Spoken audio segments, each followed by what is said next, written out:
Bienvenue à toi dans cette nouvelle vidéo, j'espère que tu vas bien et que tu te portes bien. N'oublie pas de partager, de liker, de t'abonner à ma chaîne si ce n'est pas déjà fait. Aujourd'hui j'aimerais revenir en fait sur un sujet qui m'est revenu sur Instagram. D'ailleurs n'hésite pas à me suivre sur mes réseaux que je te mettrai en barre d'inscription.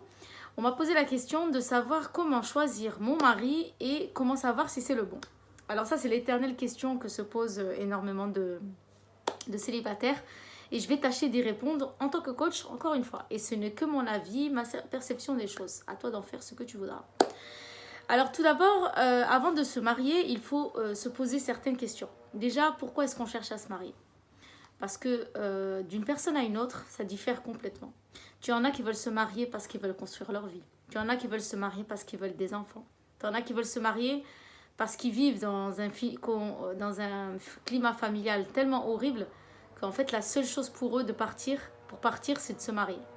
Il y en a qui veulent se marier pour vivre comme les réseaux nous les montrent, des paillettes et de la joie de vivre et du bonheur et tout ça. Il faut savoir que c'est pas forcément comme ça que ça se passe, bien que ça existe. Et voilà, il faut déterminer en fait son intention. Pourquoi veux-tu te marier? Quelle est l'intention qui se cache derrière? D'abord, dans un premier temps, de déterminer justement tout ça.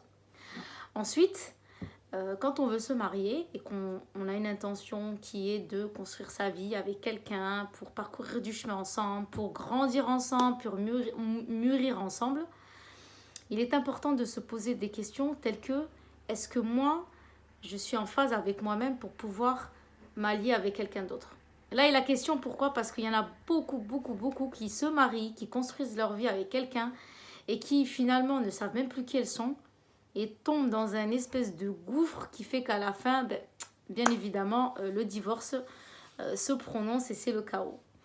Ce que j'ai pu remarquer en fait dans des consultations que j'ai pu faire, c'est que beaucoup de femmes se marient sans savoir réellement qui elles sont.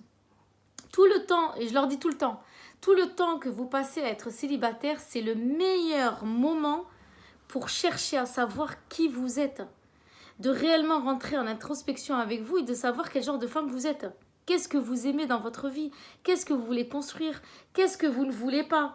Qu'est-ce que vous ne supporterez pas chez quelqu'un? Et surtout les filles, je le répète souvent, mais quelles sont vos valeurs?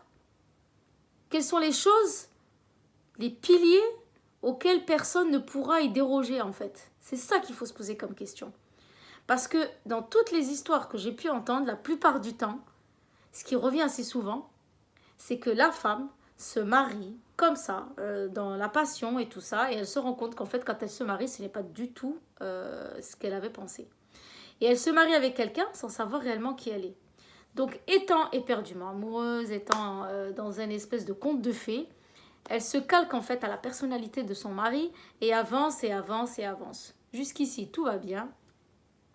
Il lui dit quelque chose, elle acquiesce, elle accepte, jusqu'au jour où il va se passer un événement qui va complètement la mettre dans une espèce d'ambiance où elle va se poser certaines questions.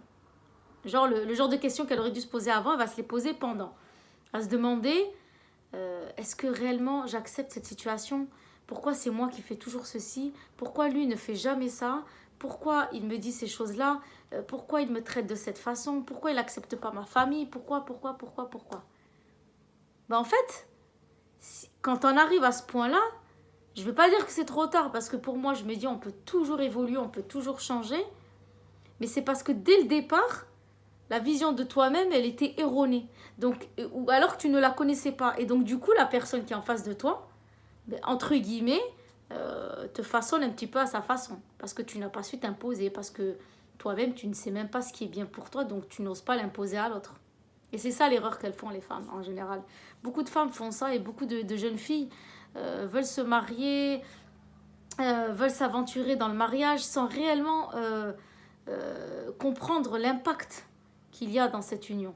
C'est pas juste un conte de fées où on voyage ensemble et on fait des photos Instagram et comme ci, comme ça. Non, c'est vraiment le partage. C'est comme je le dis moi, le mari et toi, vous formez une équipe.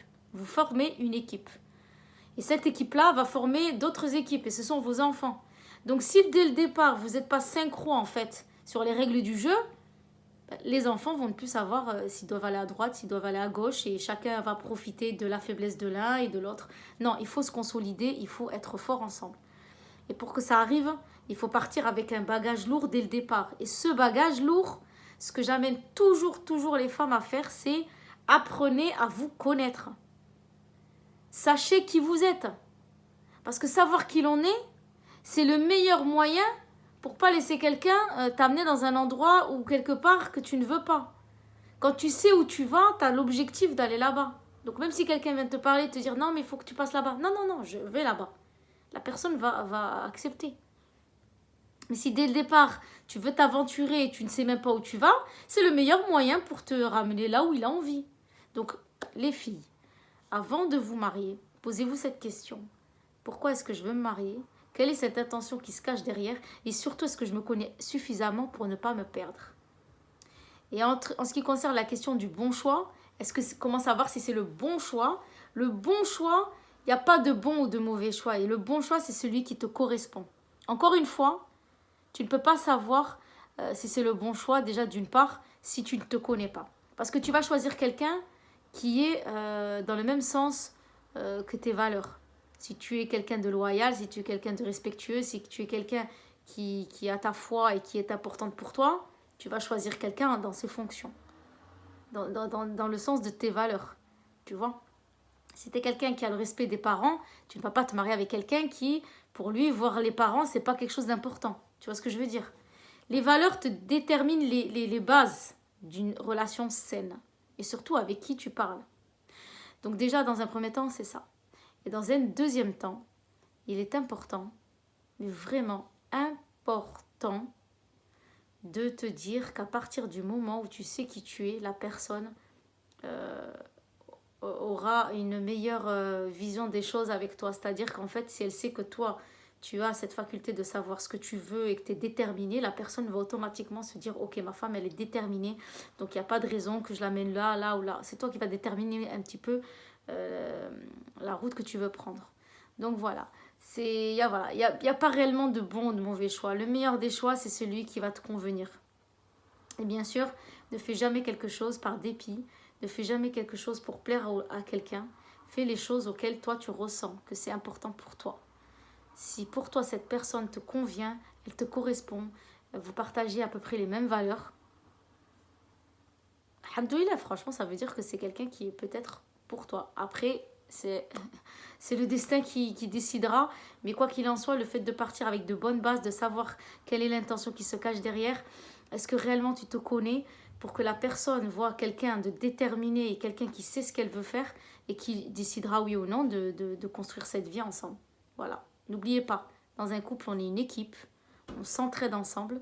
Quand ça devient difficile, c'est là en fait que le couple se joue. C'est pas quand tout va bien. Quand tout va bien, c'est nickel, on s'amuse, on s'éclate et tout ça. Mais quand ça va pas, c'est quoi qui va être mis en cause? Ben là, c'est ce qui est important pour toi.